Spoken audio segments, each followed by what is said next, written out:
नमस्कार मेरे प्यारे दोस्तों, आप सभी छात्रों का MWS परिवार में हार्दिक स्वागत व अभिनंदन है। चलिए हम चलते हैं आज अपने नए टॉपिक की तरफ। टॉपिक है आपका निर्देशांक ज्यामिति। इस चैप्टर के बारे में पूरा अध्ययन करेंगे, जीरो से लेकर के शिखर तक, शून्य से शिखर तक। इस चैप्टर के बारे में पूरा चर्चा करेंगे। निर्देशांक ज्यामिति होता क्या है, इसमें क्या क्या हमको पढ़ना है, बोर्ड पेपर से रिलेटेड प्रश्न क्या आने वाले हैं, सारी चीजों का अध्ययन इसमें करने वाले हैं। तो आप वीडियो में बने रहेगा लास्ट तक। तो चलते हैं बेटा, निर्देशांक ज्यामिति। जैसा कि आप लोगों को 9th में पढ़ाया गया होगा कि इस निर्देशांक ज्यामिति में हमको एक तल के बारे में पढ़ना है, एक तल के बारे में पढ़ना है। ये जो तल होता है, इस तल को हम बोलते हैं कार्तीय तल। हम लोग क्लास 9 में पढ़ के आ चुके हैं कि इस तल को बोलते हैं कार्तीय तल। ये भी बताया गया था कि जो ये आपका बनाया गया, जिस तल पे बनाया गया, कार्तीय तल पे बनाया गया, ये जो दोनों अक्ष होते हैं, दोनों अक्ष के कुछ नाम होते हैं। इस अक्ष को बोलते हैं एक्स अक्ष, इस अक्ष को बोलते हैं एक्स अक्ष, इसको बोलते हैं वाई अक्ष, इसको बोलते हैं वाई डैश अक्ष, और इसको बोलते हैं एक्स डैश अक्ष। अच्छा, अगर आपको बता दूं बेटा, तो ये जो आपका तल है, इस तल में इस पूरी रेखा को हम वाई अक्ष ही बोलते हैं, इस पूरी रेखा को हम एक्स अक्ष ही बोलते हैं। बट अंतर इसमें हम वाई डैश एक्स डैश का क्यों प्रयोग करते हैं, इसलिए क्योंकि ये जो बिंदु है जहां पर ये दोनों एक दूसरे को काटते हैं, यहां से इनके चिन्हों के रूप में विपरीत अलग हो जाते हैं। जैसे कि इस बिंदु को तो हम बोलते हैं मूल बिंदु, इनको हम बोलते हैं मूल बिंदु। तो आपको बता दें कि इस मूल बिंदु से ये जब इधर दाहिनी तरफ जाएंगे तो ये पॉजिटिव चिन्ह के साथ जाएंगे, अगर मूल बिंदु से बाईं तरफ आते हैं तो ये निगेटिव चिन्ह के साथ आते हैं।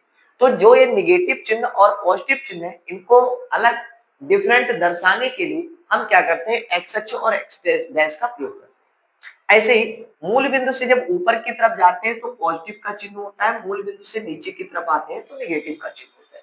ये चीजें हुई। तो शायद ये सारी चीजें आप पढ़ चुके हो 9th में, फिर भी रिवाइज कर लेते हैं, देखते हैं। तो ये आपका हुआ एक तल, ये जो आपका एक चतुर्थांश है, चतुर्थांश जिस तल पे बनाया जाता है उस तल को बोलते हैं कार्तीय तल। इस अक्ष, ये जो दोनों अक्ष है, वाई अक्ष और एक्स अक्ष, ये दोनों अक्ष जिस बिंदु पर एक दूसरे को काटते हैं उनको बोलते हैं मूल बिंदु। मूल बिंदु से दाहिनी तरफ पॉजिटिव चिन्ह होता है, मूल बिंदु से बाईं तरफ निगेटिव चिन्ह होता है, मूल बिंदु से ऊपर की तरफ पॉजिटिव चिन्ह, मूल बिंदु से नीचे की तरफ निगेटिव चिन्ह। इतनी चीजें आपको समझ में आ गई होंगी।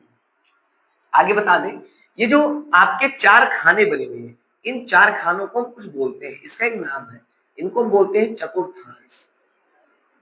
चतुर्थांश इंग्लिश में इसको बोलते हैं क्वाड्रेंट, इनको बोलते हैं चतुर्थांश, जिसको बोलते हैं फर्स्ट चतुर्थांश, सेकेंड चतुर्थांश, थर्ड चतुर्थांश, फोर्थ चतुर्थांश। ये तो ये आपके तल के बारे में। इनको चतुर्थांश को इंग्लिश में बोलते हैं क्वाड्रेंट, क्वाड्रेंट।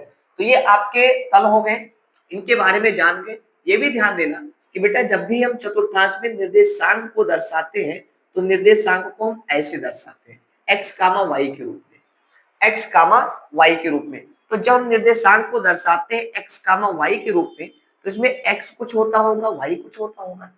तो इसलिए एक्स को हम बोलते हैं भुज, एक्स को बोलते हैं भुज, और वाई को बोलते हैं कोट। इन सारी चीजों की थोड़ी बहुत जरूरत पड़ेगी, तो इसलिए आपको रिवाइज करवाने दे रहे हैं। वैसे इसको 9th में आप पढ़ चुके हैं। एक्स को बोलते हैं भुज, वाई को बोलते हैं कोट। अब अगर हम आगे बढ़ेंगे तो ये तो हो गया आपके तल के बारे में। अब चलते हैं अपने और भी आगे चलेंगे, आगे देखेंगे। तो जैसा कि अभी हम आपको बता दिए कि कार्तीय तल होता क्या है, उसमें क्या क्या चीजें थी, सारी चीजें आपको बता दिए। अब हम बढ़ेंगे अपने आगे टॉपिक की तरफ। आगे जो टॉपिक है हम लोगों का, जैसे अभी तक जब भी हम निर्देशांक ज्यामिति में पढ़ते थे तो आपके पास कोई तल रहता था, आप किसी बिंदु पे ऐसे दर्शाना रहता था, निर्देशांक को पढ़ते थे, या इस बिंदु पे किसी निर्देशांक को दर्शा दिया गया वो पढ़ते थे।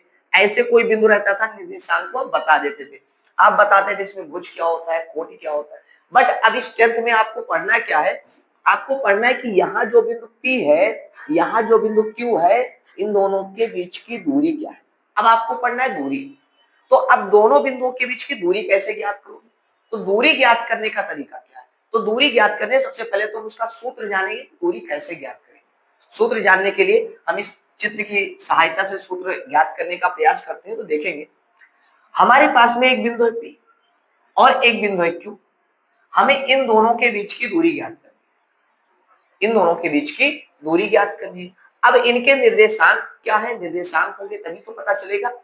तो हम देखें इस बिंदु पे यहाँ आपका मान लो यहाँ से यहाँ तक जो दूरी चली गई वो हुआ x1, मतलब ये आपका हो गया x1 कामा, अब यहाँ से यहाँ तक की जो दूरी चली गई वो हो गया y1, मतलब p का जो निर्देशांक है वो x1 कामा x2, जो q है इसका निर्देशांक है y1 कामा y2, सॉरी x2 कामा y2। अच्छा, अब अगर दूरी ज्ञात करनी है तो बेटा आपको बता दे, जैसे यहां से यहां तक की दूरी हमने ले ली है x1, यहां से यहां तक की दूरी हमने ले ली है x2, यहां से यहां तक की दूरी हमने ले लिया y2 और यहां से यहां तक की दूरी हमने ले लिया y1। इतना समझा क्या? अब अगर दूरी ज्ञात करनी है तो आप देख रहे हैं इतनी आकृति को हम अच्छे से देखेंगे तो एक त्रिभुज के रूप में बन गया, एक त्रिभुज के रूप में, यानी यहाँ एक 90 डिग्री का एंगल बन। अब अगर यहाँ एक 90 डिग्री का एंगल बन रहा है, इसमें पाइथागोरस प्रमेय का प्रयोग कर सकते हैं। तो अगर हम पाइथागोरस प्रमेय का प्रयोग करेंगे तो हालत इस तरह, तो देखते हैं। तो हमने देखा कि हमारे पास में ये जो बिंदु मिला एक त्रिभुज बन गया। अब अगर ये त्रिभुज बन गया इसमें पाइथागोरस प्रमेय का प्रयोग कर सकते हैं। अब अगर इसमें पाइथागोरस प्रमेय का प्रयोग करेंगे, मतलब P और Q की दूरी ज्ञात करनी है, तो हमको यहां से यहां तक, इसको मान लो कोई बिंदु है O, यहां से यहां तक की दूरी पता होनी चाहिए, यहां से यहां तक की दूरी पता होनी चाहिए। तो आपको पूरी दूरी पता है यहां से यहां तक x2, तो अगर कुल दूरी में से इतनी दूरी को माइनस कर देंगे तो हमको इतनी दूरी मिल जाएगी। मतलब अगर टोटल x2 में से x1 को माइनस कर दे तो इतना मिल जाए, तो x2 में से x1 को माइनस कर दिया गया। ऐसे यहाँ टोटल दूरी में से इतनी दूरी माइनस कर दे तो y2 में से y1 को माइनस कर दिया गया, तो इतनी दूरी मिल गई y2 माइनस y1। बेटा आपको देखेंगे हमको ज्ञात करना है PQ की दूरी, तो यहां लिखेंगे सीधे सबसे पहले P से O तक की दूरी, तो यहां लिखेंगे PO बराबर x2 माइनस x1।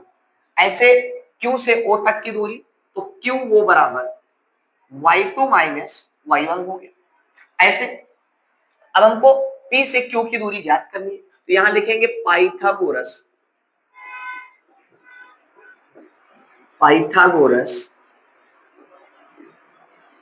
प्रमेय से।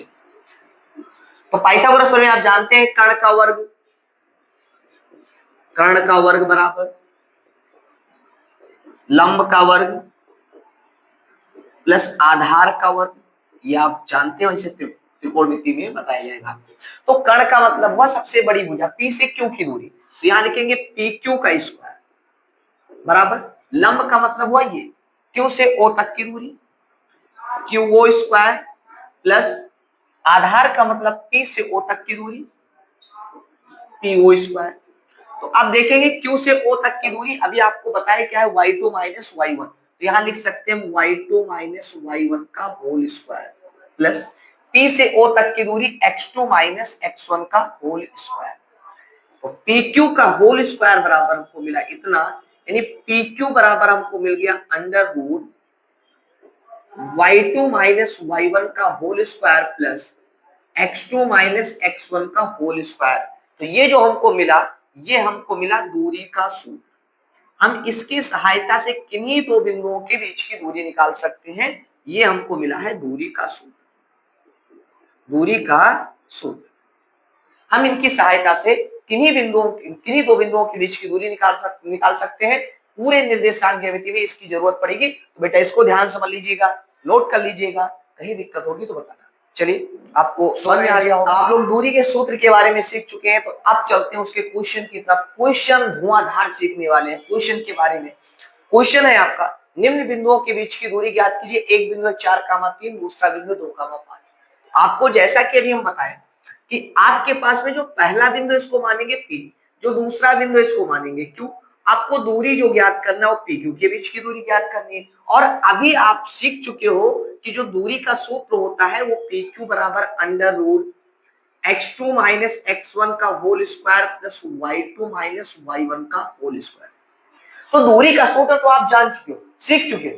तो अब इसके आधार पे क्वेश्चन कैसे करना है यही देखना है। तो आपके पास से पहला बिंदु है P 4,3, दूसरा बिंदु है Q 2,5। तो पहले बिंदु को मानेंगे x1, y2, दूसरे बिंदु को मानेंगे x2, y2। तो आप मान को रख देंगे तो अंडर रूट x2 का मान है 2 माइनस x1 का मान है 4 इसका होल स्क्वायर प्लस y2 का मान है 5 माइनस y1 का मान है 3 इसका होल स्क्वायर। सॉल्व करेंगे अंडर रूट 4 में से 2 घटाएंगे माइनस 2 का होल स्क्वायर, 5 में से 3 घटाएंगे 2 का स्क्वायर, अंडर रूट 2 का वर्ग 4, 2 का वर्ग 4 ऐड करेंगे 4 4 8 और 8 होता है 2 अंडर रूट 2 का वर्ग, ये हो जाएगा इकाई, ये हो जाएगा। सो गाइस आंसर आपका। तो आशा करते हैं आपको समझ में आ गया होगा। अब हम चलते हैं अपने नए क्वेश्चन की तरफ। सो गाइस हमारा नया क्वेश्चन है 2,0 माइनस 1,4 के बीच की दूरी ज्ञात करना है। इसको आप मान लीजिए P, इसको मान लीजिए Q। ये आपका हो गया x1 y1, ये हो गया x2 y2। तो दूरी का सूत्र जानते हैं PQ बराबर under root x2 minus x1 का whole square plus y2 minus y1 का होल स्क्वायर। रख देंगे, वैल्यू पुट करेंगे तो x2 का मान -1, x1 का मान 2, तो माइनस का 2 इसका होल स्क्वायर, y2 का मान है 4 माइनस y1 का मान है 0 इसका होल स्क्वायर। सॉल्व करेंगे अंडर रूट 2 और 1 3 माइनस 3 का होल स्क्वायर प्लस 4 का होल स्क्वायर। तो 3 का वर्ग होता है 9, 4 का वर्ग होता है 16, ऐड करेंगे तो हो जाएगा अंडर रूट 25। और बेटा आप जानते हो 25 किसका वर्गमूल होता है, तो 5 का, यानी 5 इसका हो जाएगा आंसर, 5 इकाई। तो फाइनल ये हुआ आपका आंसर दूरी के सूत्र पे। तो आप दूरी के सूत्र के बारे में सीख चुके होंगे। अब हम चलते हैं अपने नए क्वेश्चन की तरफ। सो गाइज नया क्वेश्चन है हमारा a, b and -a, -b। इसको मानेंगे P, इसको मानेंगे Q। ये आपका हुआ x1 y1, ये हो गया आपका x2 y2। सॉल्व करेंगे तो PQ बराबर अंडर रूट, सूत्र लिखेंगे x2 माइनस x1 का whole square plus y2 minus y1 का whole square, under root x2 है आपके पास में -a माइनस x1 आपके पास में 8 इसका होल स्क्वायर, y2 आपके पास में -b, y1 आपके पास में b होल स्क्वायर। सॉल्व करेंगे बेटा तो अंडर रूट 1 और 1 हो जाएगा -2a का होल स्क्वायर प्लस 1 और 1 b -2b का होल स्क्वायर। सॉल्व करेंगे अंडर रूट -2 का वर्ग करेंगे 4, a का वर्ग a स्क्वायर, 2 का वर्ग 4 और b का वर्ग b स्क्वायर। 4 कॉमन लेंगे हो जाएगा a square plus b square under root, और 4 अगर वर्गमूल के बाहर निकालेंगे तो हो जाएगा 2 और ये बचेगा under root a square plus b square. यही हो जाएगा आपका आंसर बेटा। तो गाइस आप लोगों को समझ में आ गया होगा और शायद दूरी के सूत्र पे आपको सवाल भी समझ में आ गया होगा।